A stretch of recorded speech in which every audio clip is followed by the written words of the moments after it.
All right, everyone, welcome back. My name is Pratesh here with Kaizen Cripto. Today, I'm joined by Maria Carmo. She is the first female Cardano ambassador.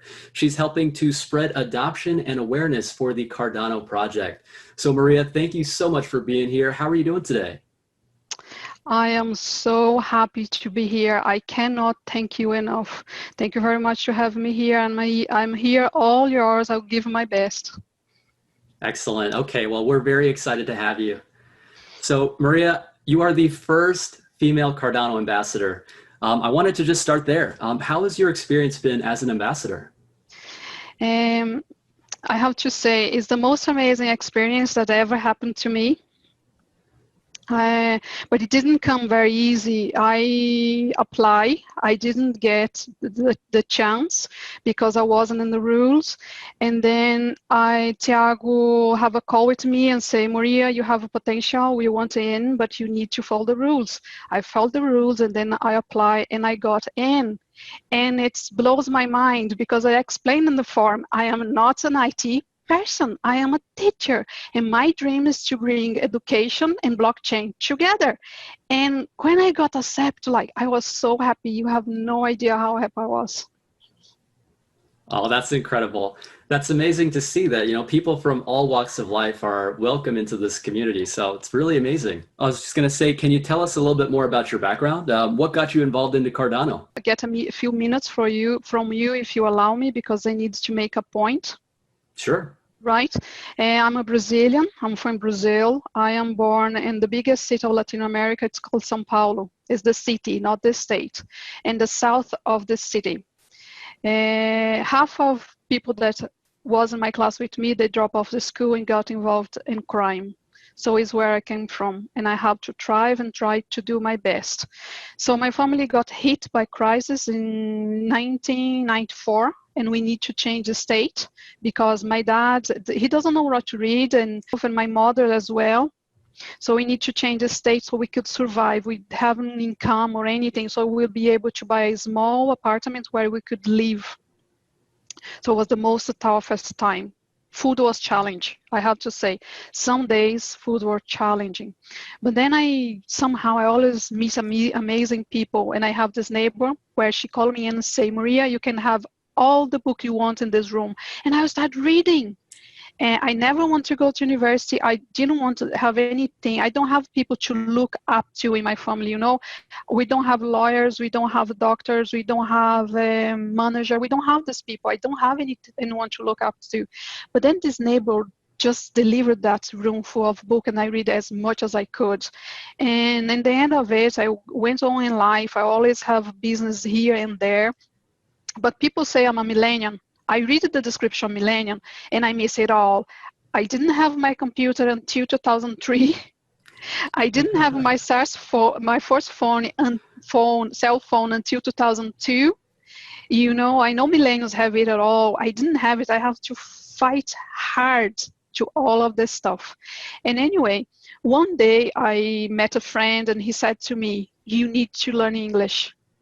English will change your life forever. I didn't get it at the time, so I just put it aside and went to university instead. And I did teaching. I'm a Portuguese teacher. I did teaching and I said, well, what am I going to do now? One dream done in the list. I did my degree, what I want to do. And then he said, now you need to travel. You need to know the world. And then I came to Ireland, and as an immigrant, I worked as cleaner for 4.5 years. And then someone saw potential in me and say, Maria, I said I want to leave the company. I wasn't happy there anymore. It was so little hours. And they said, if I give you another job, would you stay? I said, sure. And then I stayed for other 2 jobs, and then I need to leave because this company moved around the country and I couldn't move at the time. And it's changed my life. I got a better jobs, and getting better job living here, I have a little bit more to spare, a little bit more to take a chance on crypto. You know what I mean? So I came around 2007 in this craziness, put some money in. The money went up like many times and went down many times. And I was, oh my God, what is happening? what's happened? One day I have loads of money, another day I was making plans with the money that I didn't have anymore. Next day I have nothing. Sure. So signal channels and all these people saying that they are experts, and you get in and you just get slaughtered in the exchange. I was all this. I didn't know was the wrong place, So I started learning about Bitcoin. I read and saw so many videos, as much as I could, and then I said, oh, there's a problem. And then I went to Ethereum, and then I discovered, well, this is a problem. And then I went to the third generation blockchain, and I said, wow, this is incredible. I thought was so incredible that I did a video myself. It was the video I did in my application Ambassador that I didn't get in because it was a video from 2017. I was amazed by it. But anyway, market goes up, market goes down, and I was in my readings and my discoverings. And what's happened? And I have a very comfortable life, and then lockdowns happening. I wasn't in Cardano at all. Lockdown happening, and then I start reading again, and then I start seeing stuff and have the time to see all the channels, and I decide it's time to get on. Got in Cardano in February again, and then start reading as much as I could, and then I discovered there is an Ambassador program. Oh my God, I can get in, and I don't need to pay. I'm in, and apply. Didn't get in, and apply again, and here I am. I am the voice of the normal guy in the street, the normal person in the street. I am this person. I want a Cardano for all. This is my biggest dream. I have been talking about all the meetings I have been. I have meeting with all the girls. I have meeting with the boys. I have meeting with everybody. I talk to everybody, and this is the Cardano I want. So this is my point. I just want a space here to teach that in the guy that's beginning, they want to use the wallet, they want to save the words, they want to have more security on the computer, they want to have more security on the phone, they need apps for this not for that. This is my guys. I don't want to take anybody place. I don't want to go over anything. I want to be happy and content and serve a Cardano as much as I can. Wow. A very passionate explanation. Thank you so much for sharing your story. That's it's really incredible to hear that. So, you've come from humble beginnings. Your background is in education, learning about cryptocurrencies, and what you're doing now to help the community grow. Wow. It's incredible. That's an inspiring story. So now to kind of tie into that, what are some things that you've been working on currently in Cardano? I have been working hard on so many projects. I got my hands on as much as I can. So I was in the stake pool operator schools where they want to bring more stake operators, like anyone that will have the knowledge and wants to do it. They can do it from now. They can try and get the process of learning and do it. And I was in that project. I'm also an ambassador where I produce content. It's sponsored by Cardano Foundation, and I'm in Catalyst, and this is where I want to be. Guys, I'm talking about democracy. I'm talking about a voting system for a long time in my channel, and the guys that loves me talking, they go, what are you talking about, Maria? What are you talking about? Here we are. I was in Found 2, where we put proposals and people voted for it. And I invite everyone out there to come with us tomorrow. This is a catalyst moment. I don't know how you feel about democracy, but for me, from all the politicians I know, all the people that have suppressed the power and the money from people, they will be gone soon. And we are here for see that day. Wow. Incredible. Yes, absolutely. Cryptocurrency is truly that revolution, I think. Giving power, sovereignty, all of that back to the people. Really incredible. That's awesome.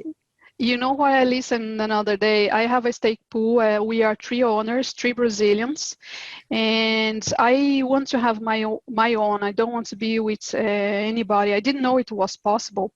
And then I was approached by my 2 partners, and they say, Maria, we want you with us. And I said, right. But we are so different. And he said, it's why we are good, because we are different. We come from different backgrounds, and we want you in. But I said to them, I said, first of all, I will never be shot by anyone talking about education. And second of all, when our first stake pool saturates, we're going to build my 3691. 369 is the numbers, the magic numbers for Tesla. I want a stake pool with that numbers in. Oh, Guys, you're speaking my language now. do you know about Tesla, what he did? Come on. This is the name of the stake pool I want to have. So what my partner said, Maria, you are free to do whatever you want. If we are educating people, bringing people in, just go and do it. And I'm doing as much as I can. And I have to say thank you for this guy. Cardis and the Cardano Ambassador program changed my life forever. You know what I heard another day? 8-year-old girl explained to me what was a stake pool. I just laugh. I just laugh of happiness. How? It was the daughter of my partner. I said to him, let me put it in the website. Let me put it in the channel. It was so enriched. Like I said, how she get it? You know, it was so cool. That's amazing. I so many amazing experience. Like, I bet. That's amazing. So you've taught her? No, her father taught her, and then he asked, could you tell Maria what you learned? And then she explained to me. Wow. And it was like, the explanation was amazing. And I thought, oh my God, we are building things here for the next generations to come. Charlie says it all the time. Another thing I want to say, I'm the only ambassador to translate the most of his interviews. I don't translate technical stuff. I translate the things that people get involved it, they resonate with. And we have social problems, we have political problems, we have financial, economic, we have all this problem. And people resonate with me because I talk about this stuff. I would love to talk about Ouroboros. I would love to talk about Rena, but I'm not there yet because my guys are not there yet. But we'll get together some stage. This is all I'm asking for, is to build a community for all. Absolutely. And I think, you've got your YouTube channel as well. Having platforms like this where we can just come on, collaborate, and talk with each other to share different ideas. I think as far as driving adoption, I mean, that's an incredibly important thing that we're doing. So really incredible. That's amazing. I'm so glad that you got to share that. So now talking about adoption, so you're really driving that effort to bring Cardano to mainstream adoption, to see it really grow. What do you feel like is the biggest challenge for reaching wider adoption? I think we need more people talking with people level. People levels of information is very low at the moment. I would tell you, I have a video on my channel where I bring my students to tell you how is the education in the richest state in Brazil. And it's shocking. I invite everyone to see it for yourselves. They talk about a little bit how I was as a teacher, but they talk about the system. Because at the moment we cannot criticize this and we cannot criticize this, but the education has been with lack of resources for a long time. I remember in 2008 crisis, we are in the schools, the government took all the printers in every single school, and we have to bring how to say the paper we use in the toilet, I forgot. Toilet paper for the school. Paper. Toilet paper to the school. How humiliating is it? Come on, guys. I'm telling you, people are listening to me, and I tell you, be a teacher in the development country is the biggest challenge ever. Do you know how many students I have in my class? 45, 50 students. Man. Sometimes I need to give classes in 3 different schools at the same day. This is the challenging. This is the system we are on. Wow. So you were saying like lack of resources, and I guess a lot of it comes down to the political structure in a lot of those developing countries. There is a thing that I'm grateful for. When you start being a teacher in Brazil, if you want to get classes, you want to get the classes where the teachers didn't show up. So I have been teaching history, geography, sociology, philosophy. I'm a language teacher, but I have the opportunity to teach other stuff and read about other material. And it's why I think Cardano is great and will solve problems. I got in Cardano because we will solve problems in Africa with unbanked people, and also the problems of ID where people has no right to IDs because it's too expensive. I got into Cardano for that, but then I discovered Voltaire, and then I discovered Catalyst, and it just blows my mind. That's why I'm here.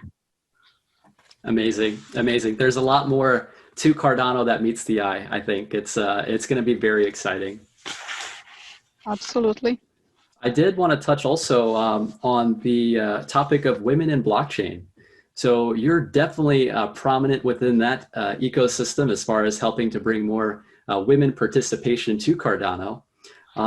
What can the Cardano community do to help increase women participation?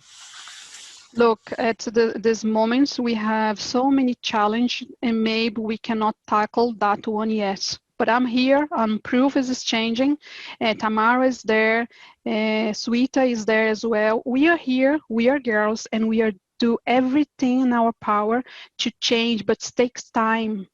And you know, IT is a very male type of profession, so it'll take time to get girls, developers or programmers. It takes time, we'll tackle it. And I'm gonna announce here in your channel something that I have been work on and Suita have been work on. We want a podcast, and then we're gonna propose on Catalyst that podcast proposal. So me and Suita will be in that podcast. And then if you can support us and can vote, the vote will be open, I guess, soon. So this is a way that you give us some voice. And the podcast is not only just for girls, it's for everybody out there that wants to be a programmer or whatever in Cardano. We need to bring programmers. This is the challenge at the moment. Yes, yes. Wow, that's incredible. That's an incredible announcement. So you and her are going to be working together, helping to bring awareness around women in blockchain. And as far as developers, so let's talk a little bit about that, because I know we're going into Goguen now. So as far as the education, because you have an education background, what do you say is something that a lot of people who don't necessarily have that technical background, what are some things that they should be, I guess, comfortable with in order to, I guess, even just dip their toes into Cardano? I think people, very first level people, they have difficulties with all the safety bits of it. You know, do I have antivirus on my computer or not? Do I use something to generate my passwords or not? It's very tough, guys. For who never saw all this stuff, it's a lot. And I take people by the hand and I show step by step. I'm changing myself as well because I never had to do it in my entire life. But for safety and be secure, I need to do it now.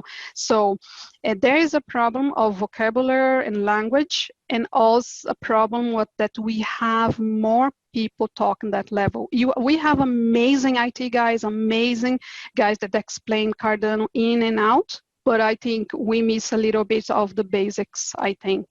It's just my point of view. I could be wrong. You can see leave in the comments what you think.